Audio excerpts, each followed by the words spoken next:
I can always edit it. Hi, Karen. Can I share the screen yet? You can. The big thing is, let me make certain I get everybody admitted in. I don't know how that'll affect my admitting window. Okay. So good to see you all, Karen and Ingrid and Hi, Cliff. I've prayed for your Hi, presence. Linda. oh Karen looks like she's at the seashore. yeah. I wish.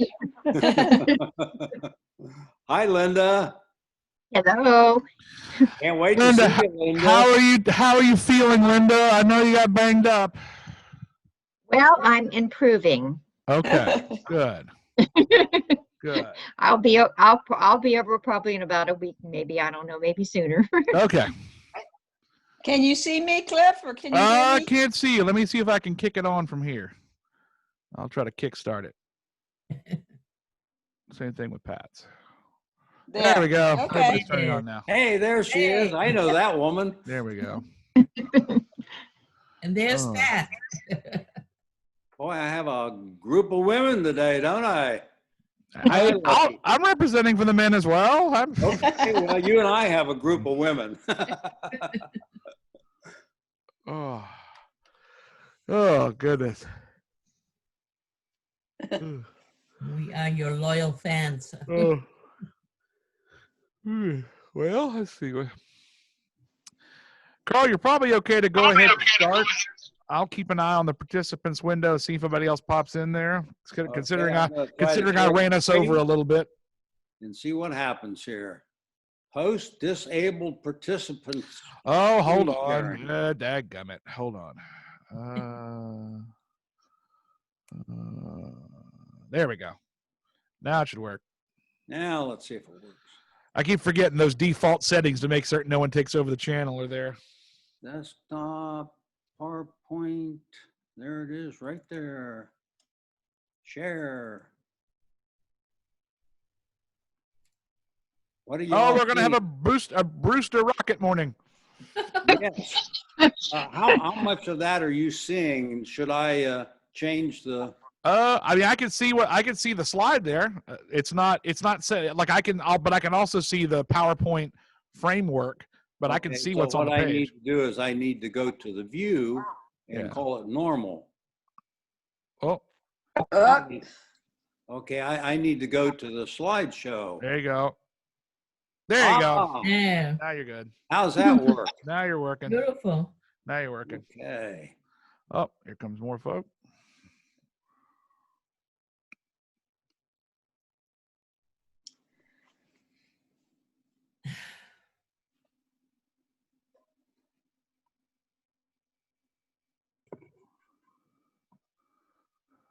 Hello, Patty.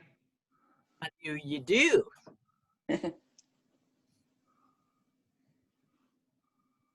Should I start, Cliff? Yes, you can start. I'm recording. You may go anytime. I'm just keeping an eye on the participants. If anybody pops up, I'll let them in. I'm a guy that loves the. I got to have a newspaper every day, and I love the comics. And Brewster Rocket is one that I really like. And let's see. You had one recently, Goodbye 2020. And the caption by the baby 2021 standing there is, thanks for setting the bar so low. Yeah. They chased 2020 away.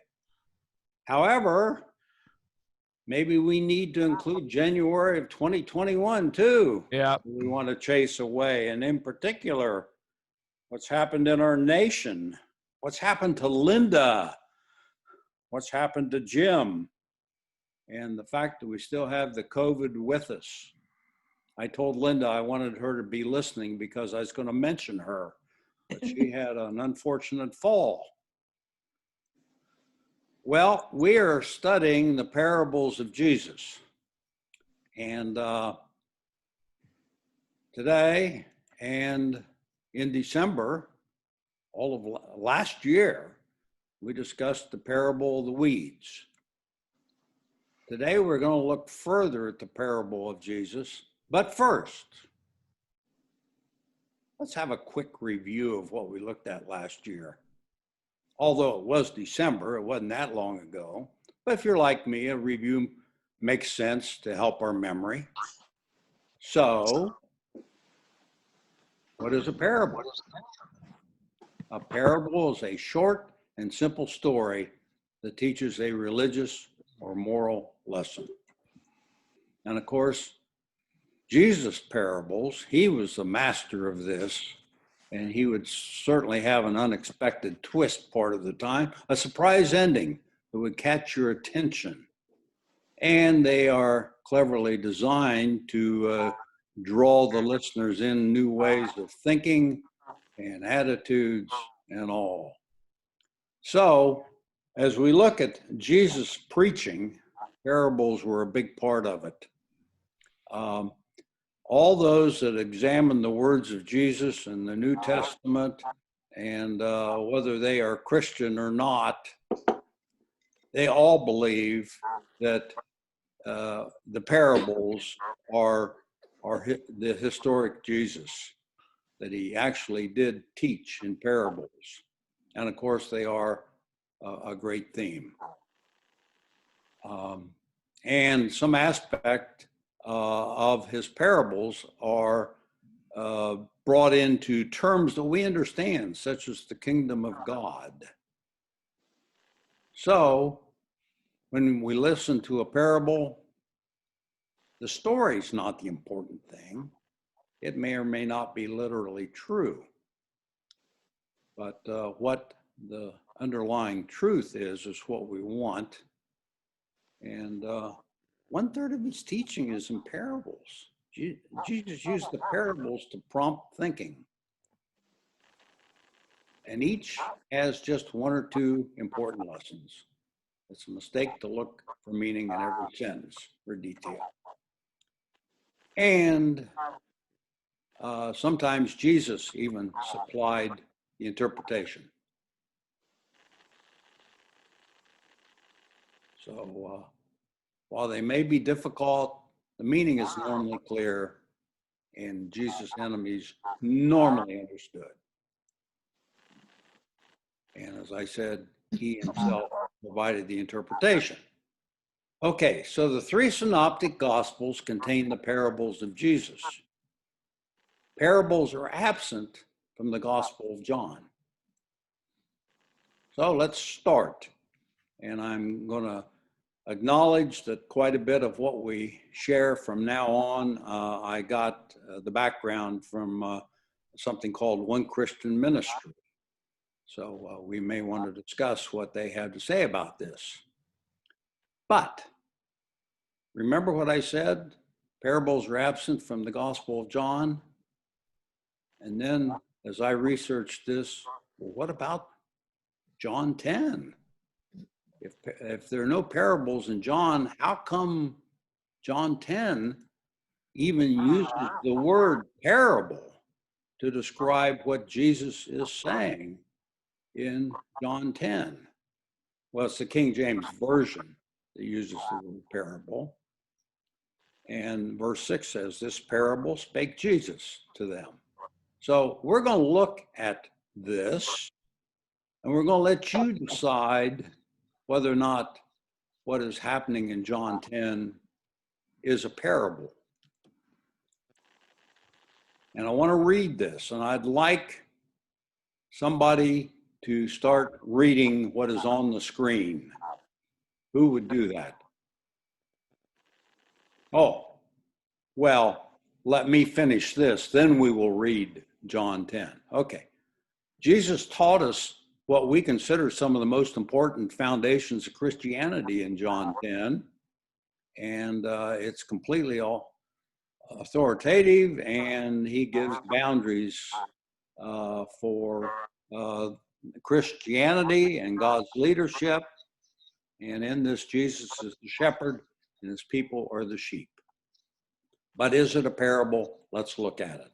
Now, who would like to read this?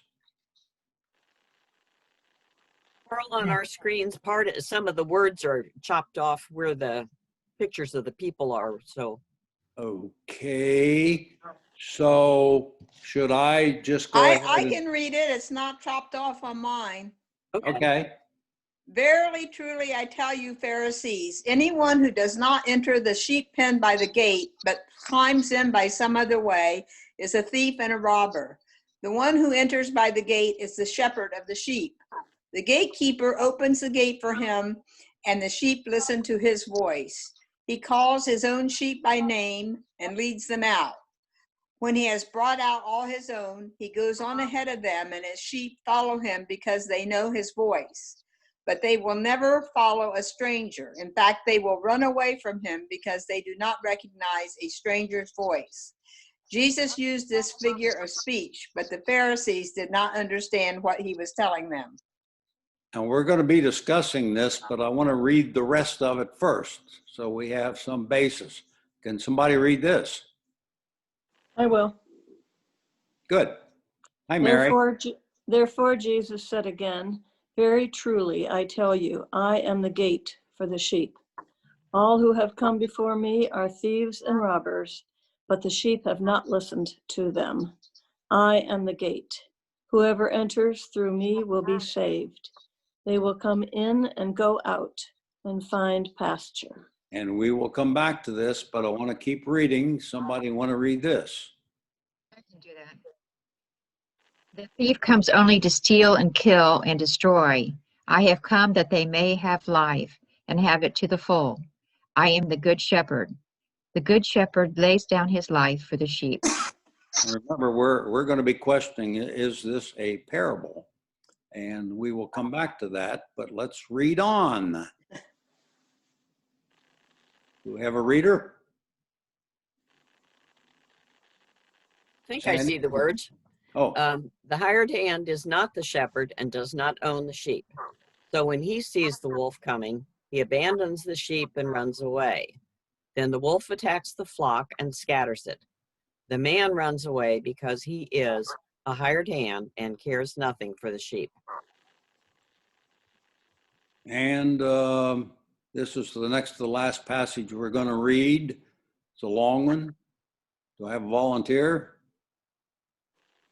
Sandy, how about you again?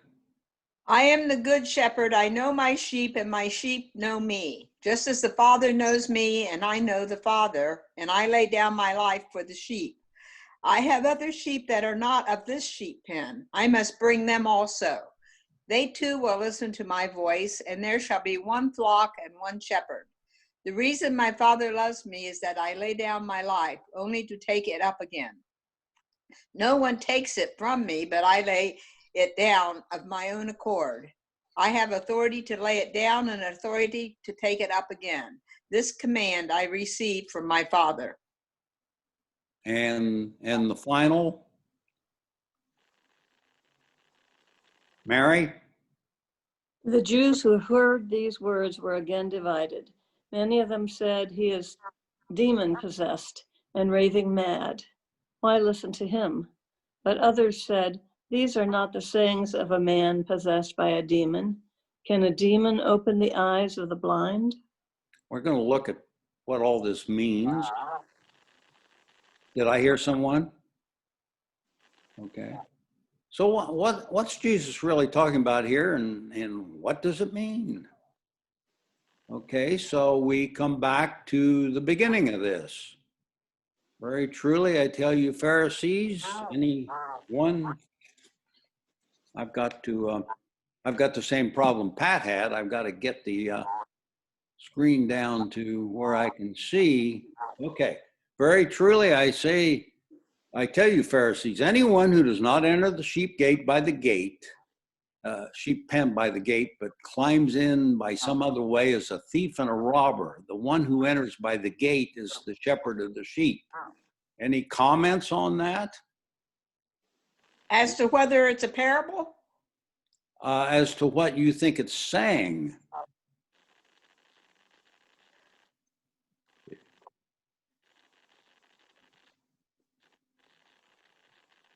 The meaning of this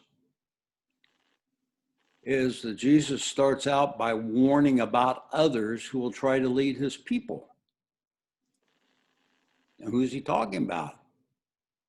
Well, he's making a strong proclamation here against other religious leaders and also against spirits. He then states the real shepherd of the sheep will enter in through the gate.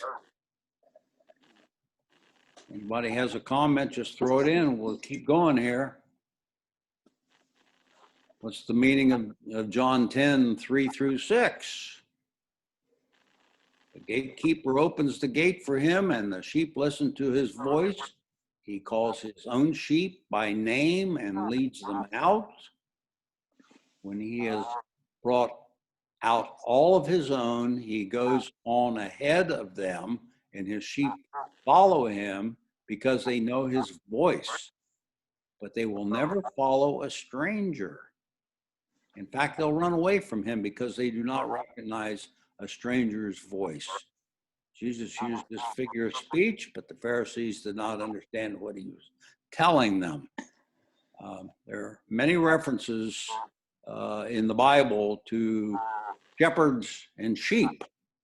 And while in our time, we probably are not that close to shepherds and sheep, we certainly know quite a bit about them. I remember my mother telling me that when she was a little girl and her dad was a farmer, he gave her a lamb. Her name was Mary. So Mary had a little lamb. She got the biggest kick out of that, telling me that story. Well, what is the meaning of what we just heard? Well, have you ever seen a herd of sheep gathered together closely in the field? By the way, is a group of sheep called a herd? Flock. Flock. Flock. Oh, okay. So herd is the wrong word here. Okay, when the shepherd comes near them, they're happy. They stand around him, and when he calls, they follow him. Sheep are very nervous. When a stranger comes near them, they start to move away as a whole group. They like a good buffer safe zone, and Jesus is making a powerful proclamation here that he leads his Christian followers and that they will follow him only and flee from the voice of another. I don't think that's always the case. What? About Jesus's proclamation, or about the way sheep behave? About how we as sheep behave. Let's hear it. Well, I think that sometimes we listen to others. But Jesus is making the proclamation that that's what we should do, I think. Oh, okay. Yeah, he's saying don't listen to others. And who might the others be? Anyone or anything that would try to get control of his sheep, such as other religious leaders and also spirits. I put this in case it would prompt some discussion. Christianity is not like a buffet table, mixing and matching religions and religious components to have it their way. Jesus is saying not to have it that way. The idea that sheep are nervous. Sandy and I, in a trip to New Zealand one time, saw a sheepdog go through his paces by bringing a bunch of sheep in with his master having a little whistle that would tweet. And the dog would go out, and the sheep would not all want to go the same direction. And with a couple of tweets, the dog would round them up. He'd run one way, he'd run the other, and in the end, he got all the sheep running in one direction, and he brought them in. And Jesus is saying that that's what he wants us to do, is let him bring us in. He will lead us. And it went on. Jesus said again, very truly, I tell you, I am the gate for the sheep, and all who come before me are thieves and robbers, but the sheep have not listened to them. I am the gate. Whoever enters through me will be saved. They will come in and go out and find pasture. The thief comes only to steal and kill and destroy. I have come that they may have life and have it to the full. I've got an interpretation of what this means. Are there any comments by anybody before we go to it? Hearing none. In verse 7, he proclaims that he is the way from earth to heaven. And as John 14:6 also says, I am the way, the truth, and the life. No man cometh unto the Father but by me. And in verse 8, he's again proclaiming against religious leaders or spirits that you should not be listening to. And in 9 and 10, he's proclaiming the contradiction between him and the thieves who try to steal souls from him. In real life dynamics, I think you can sometimes find some of those thieves even within what we would consider to be practicing Christianity, because there are far out interpretations of some of the Bible that become the backbone of some of the denominations that probably are misinterpretations. Right. Any comment on that, Cliff? I would agree with you. I mean, I think we saw a number of those things on display this week. I mean, we saw crosses being marched in a riot that I don't really think did much to build up the body of Christ. So yeah, I would agree with you there. Okay, moving on. Again, Jesus says, I am the good shepherd. The good shepherd lays down his life for his sheep. He doesn't just lead them, he lays down his life for the sheep. The hired hand is not the shepherd and does not own the sheep. So when he sees the wolf coming, he runs away. Then the wolf attacks the flock and scatters it. The man runs away because he is a hired hand and cares nothing for the sheep. Interesting. Jesus is talking about a bond that the hired person doesn't have. Yeah, but it's also saying, where's the shepherd when the hired hand runs away? Interesting. How do you find the shepherd when the hired hand runs away? Or what if you are under the care of a hired hand and not under the care of the shepherd? Bad place to be, I guess, right? Some hired hands anoint themselves, and we should be mindful not to follow them. Don't follow the hired hand. Make sure that the one that seems to be in charge of you is the one that is Jesus oriented and not some other orientation, right? Right. Okay, so the good shepherd leads. When he says he'll give his life for the sheep, he's talking about paying for their sins with his death. Jesus is at this point pointing ahead to when he is going to be crucified. And the hired hand, again, is some other religious leader or spirit. And here the wolf is the devil. Us Presbyterians probably don't bring up Satan or the devil as often as some sects of Christianity do, but the fact that evil happens and there's something behind it, and that is manifested in the name devil, there's something real there, right? Yes. Okay, and moving on, I am the good shepherd. Again, he says, I know my sheep and my sheep know me. Just the Father knows me and I know the Father, and I lay down my life for the sheep. Jesus knows who is his and proclaims that his people know him. When he says, I lay down my life for the sheep, again, he's talking about what he is going to be coming upon in a short time in his earthly life. And that's being put to death and then being resurrected. Here's an interesting passage. I have other sheep that are not of this sheep pen. I must bring them also. They too will listen to my voice, and there shall be one flock and one shepherd. Who are these other sheep? I don't think we know. Yep. Who's he Why, when talking we think to? we've got it all figured out, we should hush that.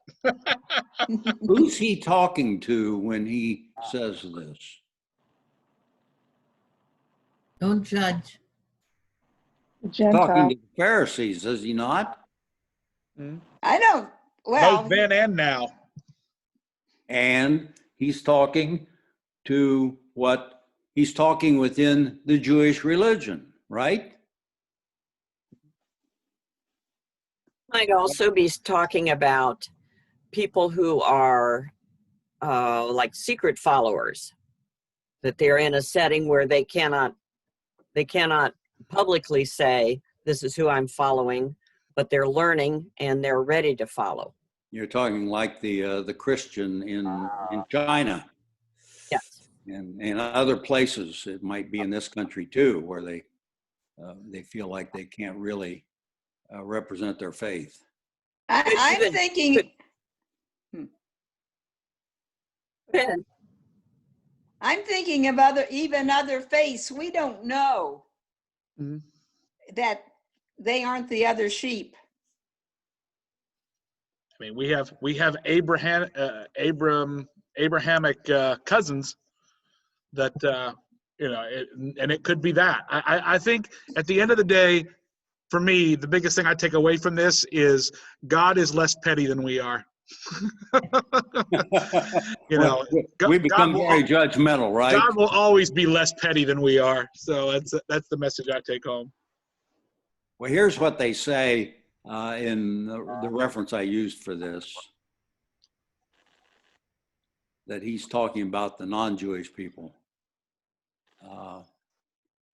Jesus came into a time when the Jews were being recognized, at least by the Jews, as being the promised people, and of course all of the original Christians were all Jews. Right. The idea that you move beyond the Jews to others is something that develops in the New Testament. You know, Peter and Paul get involved in this, but at the time Jesus is walking around, most of the people he's talking to are Jews. So May I voice? I didn't hear you.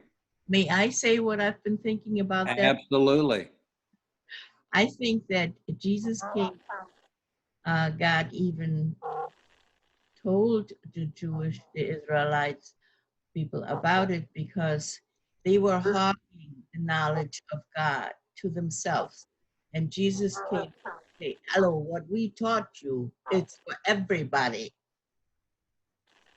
Yes. He reached out to the Samaritans. He reached out to others. Karl, Yes. Cliff, there's another voice in there. Do you know I what think it it's is? someone's voice. I think is echoing back from Right. from their speaker into their microphone. Yeah, it sounds a lot like me. Oh, well, you're in that hallway. Well, but you're also not that far away from me, and I'm probably being picked up on yours. You may want to close the door where you're at. It's closed. I was wondering if you think, and by you, I mean anybody, but Karl and Cliff particularly, that the people who are the Jews of today are descendants of those who didn't have a chance or chose not to become Christians in those days of Jesus. Yes, they are. I never thought about it before. Yeah, rather interesting thought, isn't it? Yeah. We were not born a Jew. We were not raised in whatever. Well, you have some modern day conversions, though. You do still have some people that convert yeah. to Judaism. So, but I mean, Yeah. you definitely raise a, for lack of a term, a genealogical, family tree thought there that, yeah, they've held on to their faith and have held on to it all this time. But yeah, for me, it is always, this verse is one of those ones that reminds me not to condemn, always reminds me not to condemn. So, but we'll have to see. I think that's a good takeaway. Yeah. Okay, and moving on to the next couple verses. For the reason my Father loves me is that I lay down my life only to take it up again. No one takes it from me, but I lay it down of my own accord. I have authority to lay it down and authority to take it up again. This command I received from my Father. And of course, this would be like blasphemy in the ears of people hearing this that did not understand the true relationship of Jesus to God. But, these were his words, and it sounds like he's talking about the future again, right? Yeah. But he's also proclaiming that no one has power over him. He gives his life for his sheep. So they can, Somehow that takes away from it, I think. I don't know. this interpretation. Well, that he has the power to lay it down and then the power to bring it back up. So it's not as hard to lay it down if you have the power to bring it back up. Interesting. Anybody else have a comment on that? He is part of the three. God, Holy Spirit, Jesus. You're not coming through very well. He is part of the three. God, Holy Spirit, and Jesus. Yeah. Jesus is part of God. So He seems to be associating with the all-powerful God of which he is a part. yes. Yeah. There was all that suffering before his death. Which was real. Yes. In his human form, that was real suffering. Whether he had the power and, when he was on the cross, wasn't he taunted by at least one person to come down because you're all powerful? Well, he also said to take this cup from me. As a human being, his form is a human being. The human side of him was suffering as a human would. Yes. And he was limited at that point by his humanity, I think. Is that right, Cliff? I think so, if it matters. Okay. Sorry, I had to cough, so I was muted. The ongoing mystery of fully human, fully divine is something that I will never be able to go through the Bible and draw a line to say, well, this is the human part and this is the divine part, because that's part of what makes it difficult for us. We have these moments that bubble up that are obviously the human moments. Like Jesus weeping is obviously a human moment. Jesus in pain is obviously a human moment. But the divine's got to be in there, and how we understand that, whether it's a limiting or what. I mean, theologians a lot smarter than me have been studying it a lot longer than I have and don't have a great answer. So I'll just leave it at that. Well, I remember Homer Watson and him always saying there were questions that are unanswered while you're on earth, and he's got a list of them. When he arrives at heaven, he's going to pull out the questions and he's going to get the answers. And so meanwhile, it'll be a mystery, I guess. Yeah. Okay, reading on, the Jews who heard these words were divided. Interesting. They were divided. Many of them said, he is demon-possessed and raving mad. Why listen to him? And the others said, These are not the sayings of a man possessed by a demon. Can a demon open the eyes of the blind? And that reference to opening the eyes of the blind has become just because just ahead of this in John 10, at the end of John 9, Jesus has healed a blind man, and they have just witnessed that. So here they are listening to what Jesus has to say, and they are divided.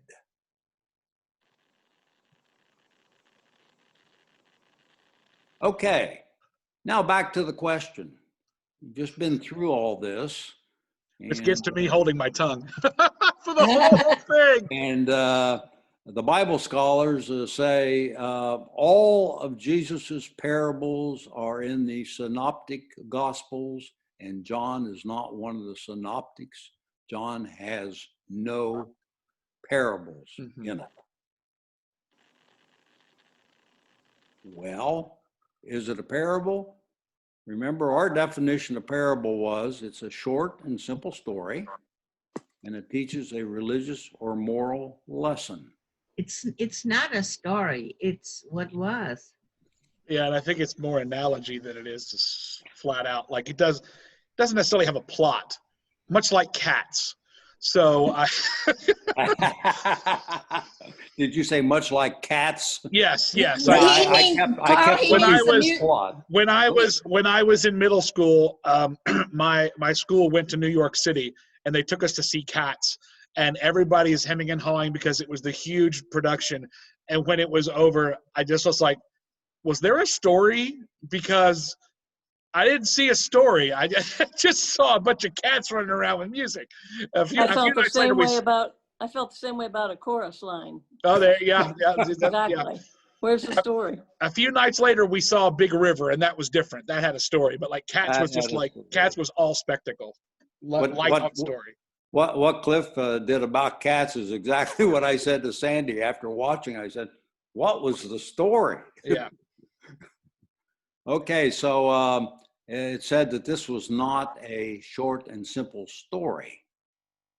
And Cliff said it's more like, what did you say, Cliff? It's more analogy and symbolism. Yes, Jesus is speaking in symbolic terms, which, makes sense. Anyone who is preaching or proclaiming or teaching, you're going to use analogy as you explain a concept that is bigger than can be spoken of in human language. So you're going to speak in terms that people are going to understand. If you're explaining a very difficult concept, and say if when Mr. Wizard came on television to teach you about a science concept, he taught you, with a concept and an experiment that you could understand, rather than saying, well, here's how carbon dioxide is formed when an ACE and an acid come together. No, he said, this is vinegar, this is carbon dioxide, look at the volcano. And then he took you to explaining what it meant. And he wasn't telling you a story, he was using terms and images you could understand. And Jesus is doing that here, but I wouldn't call it a full-out story of sorts. It doesn't have characters that move about of their own volition, and then after it's over, you look at what they did and go, "Oh, I get the point of that story now." So yeah, that's where I come down. I still feel that John is devoid of quote-unquote parables as we normally understand them. Well, I think you're representing it as all the scholars do. Yeah, it's